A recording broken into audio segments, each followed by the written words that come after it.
Assalamualaikum warahmatullahi wabarakatuh.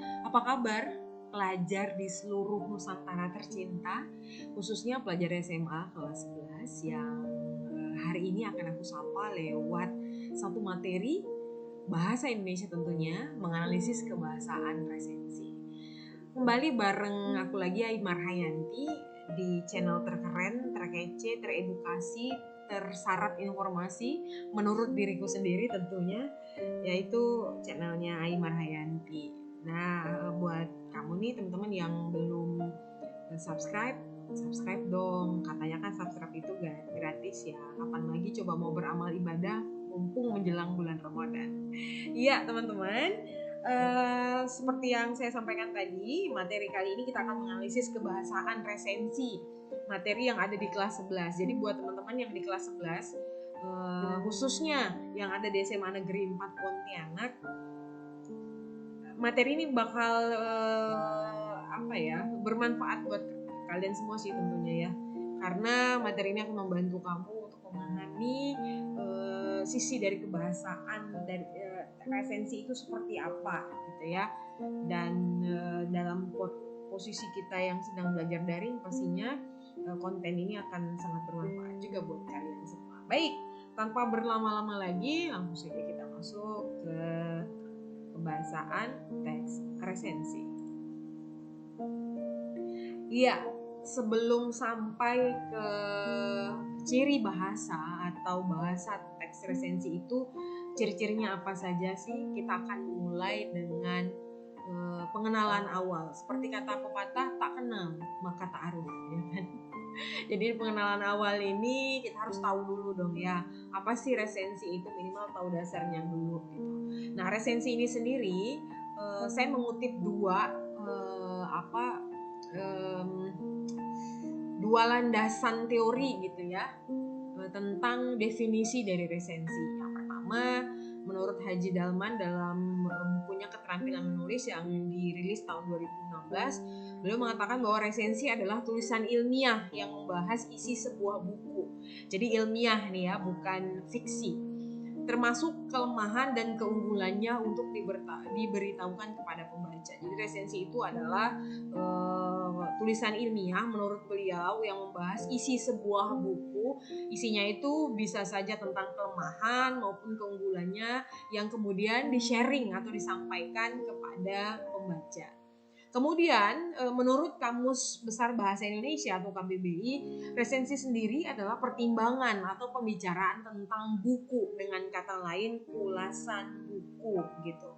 Nah, dari dua pengertian ini saya coba mensintesis atau berusaha untuk menggabungkan, kemudian mencari satu formulasi sendiri versinya saya gitu ya tentang resensi ini sendiri. Nah, bisa diartikan teman-teman bahwa resensi itu sebetulnya adalah ulasan sih sebetulnya ya, ulasan atau penilaian, atau kalau bentuknya lisan bisa berupa pembicaraan gitu mengenai suatu karya. Pastinya karyanya itu berupa apa saja, macam-macam. Sebetulnya resensi tidak hanya terbatas pada buku saja, tapi karena ini kita memang akan fokus ke buku, tapi untuk karya-karya yang lain juga bisa, seperti film, kemudian apalagi ya, semua karya sih sebetulnya bisa dibuat resensinya.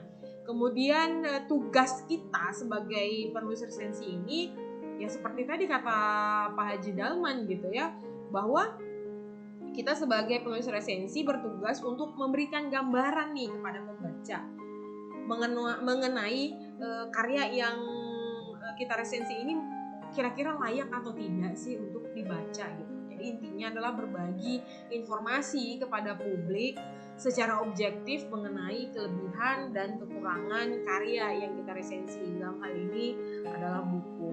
Nah, dari sisi strukturnya sendiri sebetulnya resensi itu terdiri atas 7 ya secara umum nih. Ada judul resensi, kemudian ada identitas buku yang diresensi, kemudian ada pendahuluan, di mana di sini pengarang itu memperkenalkan tujuan pengarang buku ini seperti apa sih sebetulnya gitu. Kemudian yang keempat ada inti atau isi resensi, yang kelima keunggulan bukunya seperti apa. Ini yang saya sampaikan tadi, bahwa ketika kita menulis resensi itu harus objektif gitu loh. Jadi harus diungkapkan keunggulan buku, kemudian yang keenam kekurangan bukunya apa. Jadi objektif disampaikan kelebihan dan kekurangannya. Jadi tidak hanya mengungkapkan kelebihannya saja atau kekurangan saja. Dan yang terakhir, yang ketujuh, yaitu penutup. Nah, teman-teman, silakan disimak penjelasan ini dengan baik, khususnya teman-teman yang ada SMA Negeri 4 Pontianak. Kita akan mendiskusikan ini lebih lanjut di Google Classroom kalian ya. Baik, kita lanjut teman-teman. Masuk ke poin utama pembahasan kita hari ini, yaitu ciri bahasa atau kebahasaan dari resensi itu sendiri. Ada 4 teman-teman. Yang pertama ada konjungsi penerang, kemudian ada konjungsi temporal, dan konjungsi penyebab, terakhir ada pernyataan. Nah, di sini ada kata konjungsi.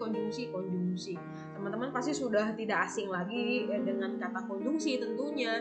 Kita juga sudah membahas ini berulang-ulang kali di setiap teks itu pasti ada konjungsi, nggak mungkin nggak. Cuma jenis-jenisnya aja yang berbeda.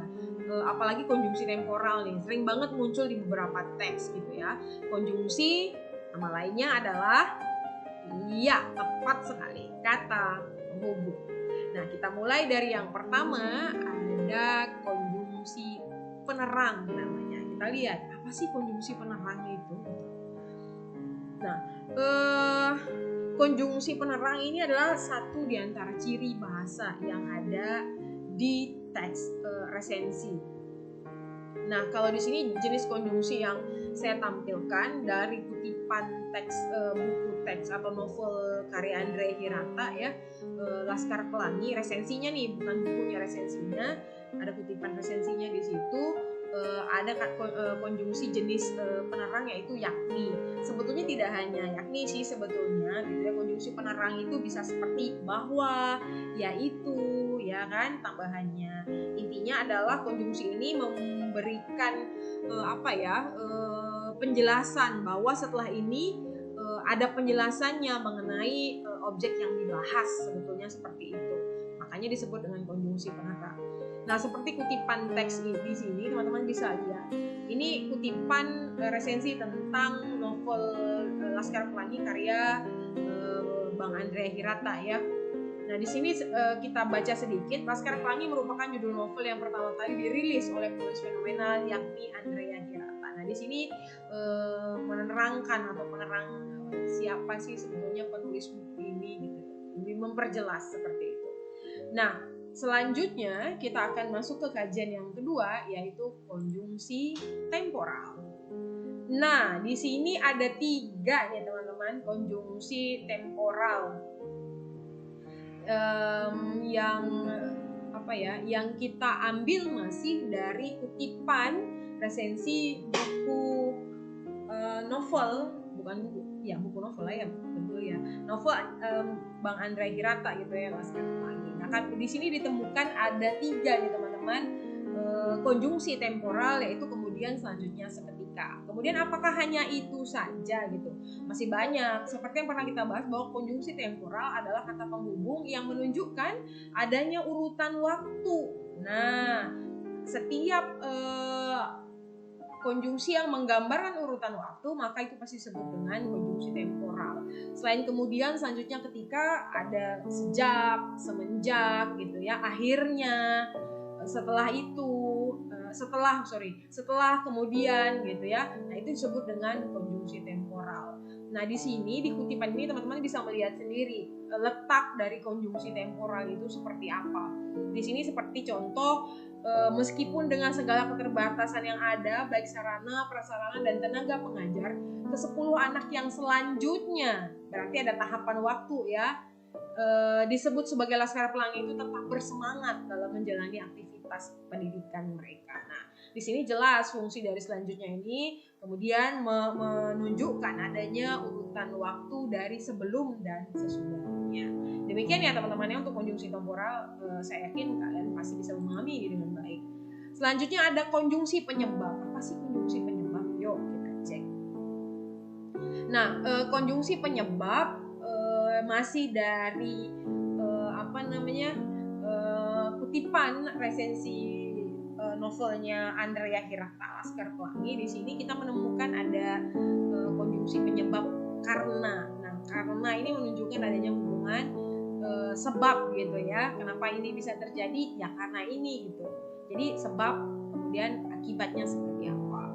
Nah, konjungsi penyebab ini tidak hanya karena teman-teman, juga ada bisa sebab gitu ya, karena sebab itu masuk ke konjungsi temporal. Nah, di sini bisa kita lihat nih kutipannya. Di satu sisi ia harus mengambil keputusan yang sangat berat, yakni menyampaikan kepada wali murid bahwa sekolah mereka tidak bisa dilanjutkan keberlangsungannya dikarenakan gitu ya. Nah, penyebabnya sekolahnya nggak bisa dilanjutkan. Akibatnya sekolahnya tidak bisa dilanjutkan. Sebabnya apa? Karena tidak memenuhi syarat siswa sebanyak 10 orang. Jadi butuh 10 orang dulu untuk bisa melanjutkan sekolah itu. Nah, inilah fungsi konjungsi karena itu di sini memberi penanda bahwa ini bagian penyebab dan ini bagian akibatnya. Jadi bisa langsung dianalisis. Bisa dipahami teman-teman? Oke, kita lanjut. Dan yang terakhir, ciri bahasa resensi yaitu pernyataan saran. Apa ini pernyataan saran? Nah, kita balik lagi ke sini. Pernyataan saran di sini contohnya hendak. Nah, kutipannya masih dari buku yang sama gitu ya, resensi buku yang sama maksudnya. Hendaknya dalam penulisan novel ini penggambaran waktu tepat serta nama tokoh yang terdapat dalam novel ditulis dengan jelas. Nah, saran ini biasanya didasari oleh kekurangan yang dianalisis atau dibahas oleh resensor, oleh orang yang meresensi atau penulis resensi itu terhadap buku yang dia resensi gitu ya. Nah, dia menemukan kekurangan, maka dia menyarankan seperti ini.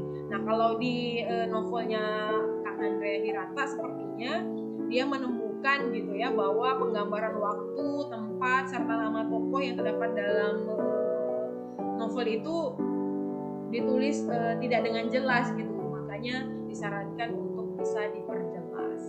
Kemudian pernyataan yang bersifat saran ini juga berisi rekomendasi pada dasarnya ya, rekomendasi tentang apa sih perbaikan yang bisa dilakukan gitu. Jadi sebagai seorang yang meresensi sebuah karya, kita tidak hanya pandai menjustifikasi ini bagus, ini buruk, atau ini kurang, ini kelemahannya seperti ini, tapi tidak memberi solusi. Jadi ada hal-hal positif berupa solusi yang bisa kita tawarkan sehingga bisa jadi masukan juga nih untuk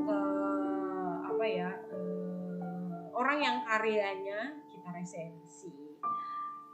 Nah, teman-teman, itu tadi gitu ya, ciri bahasa dari teks resensi. Semoga teman-teman bisa memahami ini dengan baik, dan jika ada pertanyaan silakan melainkan di kolom komentar. Saya akan berusaha menjawab pertanyaan teman-teman sebisa dan semampu saya. Dan buat teman-teman yang akan belajar bareng saya lagi di Google Classroom nih, anak-anak atau teman-teman di kelas 11 SMA Negeri 4 Pontianak, kita akan ketemu lagi di Google Classroom-nya. Akan ada beberapa pertanyaan pemantik yang akan disajikan di sana. Silakan dinikmati, silakan disimak videonya, dan semoga ikhtiar kita belajar membuahkan hasil yang maksimal buat masa depan kalian semua di masa yang akan datang. Baik, Aimar Hayanti pamit. Terima kasih untuk perhatiannya. Semoga manfaat, dan wassalamualaikum warahmatullahi wabarakatuh. Dah.